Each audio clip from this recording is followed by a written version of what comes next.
So, all right. So now let's just start. अब देखो इस क्वेश्चन में कह रहा है what will be the volume occupied by 1 mole atom of a monoatomic gas and a diatomic gas. देखो सबसे पहले ना इसके अंदर एक टर्म बड़ी अच्छी है समझने वाली, वो टर्म है 1 मोल एटम। ठीक है, अब इसको ना पढ़ के ऐसा लगेगा कि यार हमें तो 1 मोल एटम्स दे दिए, है ना, बट 1 मोल एटम दे दिए, है ना, पर मोल एटम जब भी साथ में आ जाता है ना, मोल एटम जब भी साथ में लिखा हुआ आ जाता है, ट्रस्ट मी इसका मतलब 1 मोल ही है। बहुत अच्छी बात है कि इन्होंने एटम बता दी। तो 1 ग्राम एटम अगर लिखता है ना, या 1 मोल एटम लिख रहा है, तो इसका मतलब 1 मोल ही होता है। ग्राम एटम एक साथ आ जाए, मोल एटम एक साथ आ जाए हाइफन के साथ या बिना हाइफन के साथ। तो अब यहाँ से हमको क्वेश्चन देखो क्या कह रहा है। क्वेश्चन ये कह रहा है कि 1 मोल एटम मतलब 1 मोल किसी भी चीज का जो होता है, क्योंकि वॉल्यूम की बात करें तो मैं सीधा लिखूंगी कि 1 मोल एटम का मतलब हुआ 22.4 लीटर्स ऑफ गैस। और कैसी गैस? क्योंकि ऐसी गैस जैसे हीलियम है, हीलियम का 1 मोल मतलब एक ही एटम है एक मॉलिक्यूल में। नियॉन के एक मॉलिक्यूल में एक ही एटम है, एन ही है ना। लेकिन O2 में लिखने को O2 गैस है, लेकिन इसके अंदर 2 एटम्स है। बात समझ में आई? इसके अंदर 2 एटम्स हैं, ये बात अपने को समझ में आनी चाहिए, है ना। अगर मैंने N2 लिखा तो इसके अंदर 2 एटम्स है। अगर मैंने F2 लिखा इसके अंदर 2 एटम्स है। मैंने ओजोन लिखा O3 तो उसके अंदर 3 एटम्स है।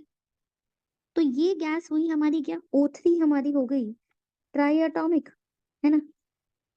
तो अब मैं अगर ऐसे ही मैं अगर O2 ले लूं डाई एटॉमिक, बात को समझिएगा, तो मैं अगर बोलूं कि मेरे पास 22.4 लीटर्स ऑफ O2 गैस है, तो इसका मतलब ये हुआ कि मेरे पास 1 मोल O2 गैस है। और O2 गैस का मतलब O2 गैस के मॉलिक्यूल्स है मतलब, तो इसका मतलब 22.4 लीटर्स ऑफ O2 का मतलब हो गया, अगर O2 गैस है का मतलब हो गया कि 1 मोल ऑक्सीजन गैस मॉलिक्यूल्स। और क्योंकि मुझे ये पता है कि 1 मोल का मतलब हुआ 6.022 इंटू 10⁻23 ऑक्सीजन मॉलिक्यूल्स, और पर मॉलिक्यूल 2 एटम्स है, तो एटम वाइज कितना हो गया, इंटू 2 कर दूं तो ये हो जाएगा एक मॉलिक्यूल में 2 एटम, तो इतने मॉलिक्यूल्स में कितना एटम्स, 2 इंटू 6.022 इंटू 10⁻23। सही बात है। तो यहाँ से मेरे पास क्या आएगा बताइए, यहाँ से मेरे पास क्या आएगा बताइए। तो यहाँ से मेरे पास आ जाएगा 12.044 इंटू 10⁻23 एटम्स होंगे 22.4 लीटर्स में। अगर कोई मेरे पास डायटोमिक गैस है तो, अगर कोई मेरे पास डायटोमिक गैस है तो हमें ये चीज समझ आनी थी कि O2 is a diatomic gas. तो मेरे को यहाँ से पूछा जा रहा है कि इतने एटम्स हैं, कहने का मतलब 2 मोल एटम्स एक तरीके से, क्योंकि 6.022 इंटू 10⁻23 को 1 मोल ही बोल सकते हैं। तो हमें यहाँ से ये समझ आया कि यार 2 मोल एटम्स का मतलब है 22.4 लीटर्स। तो 1 मोल एटम में कितनी वॉल्यूम आई, 22.4। अब देखो अगर मैं लेफ्ट साइड पे 2 से डिवाइड कर रही हूँ तो इधर पे 2 से डिवाइड करूंगी, तो इसका मतलब मेरे पास आंसर आ जाएगा, मेरे पास आंसर आ जाएगा दिस लेफ्ट साइड में। तो यहाँ से मेरे पास आंसर आया 11.2 litres, and that is equal to 1 mole atom, that is equal to 1 mole atom. Is that clear? So we have 11.2 liters of the gas. Yes or no? This is the concept. लेकिन अगर मेरे पास कोई, तो इसका मतलब die atomic gas के लिए 1 mole atom का मतलब हो गया 11.2 लीटर्स, है ना।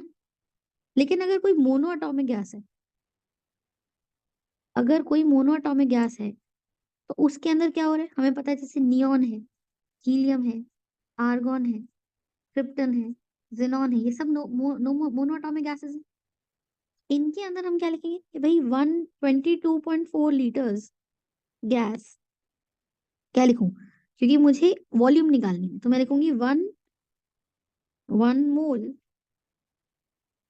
लेट्स सपोज नियॉन ले लेते हैं, तो नियॉन गैस कि वॉल्यूम कितनी बनेगी, हमें पता है 1 मोल कोई भी गैस हो एट एसटीपी या एनटीपी 22.4 लीटर्स बनता है। तो 1 मोल नियॉन गैस की वॉल्यूम कितनी बनी, 22.4 लीटर्स बनी। सही बात है। 1 मोल नियॉन गैस की वॉल्यूम कितनी बनी, 22.4 लीटर्स बन गई। तो बस, और 1 मोल एटम्स ही आ गए उसके अंदर, क्योंकि एक के अंदर एक ही है, एक नियॉन के अंदर एक ही नियॉन है ना भाई, तो इसको आप एटम ही बोलोगे, है तो लेकिन गैसियस, पर ये एटॉमिक फॉर्म में गैसियस फॉर्म है। तो इसका मतलब 1 mole atoms of monoatomic gas की वॉल्यूम हुई 22.4 लीटर्स, लेकिन डायटॉमिक 1 मोल एटम का वैल्यू हो गया कितना, 11.2 लीटर्स। ठीक है। So I hope this question is very very clear. Thank you so much guys for watching, and please like share and subscribe.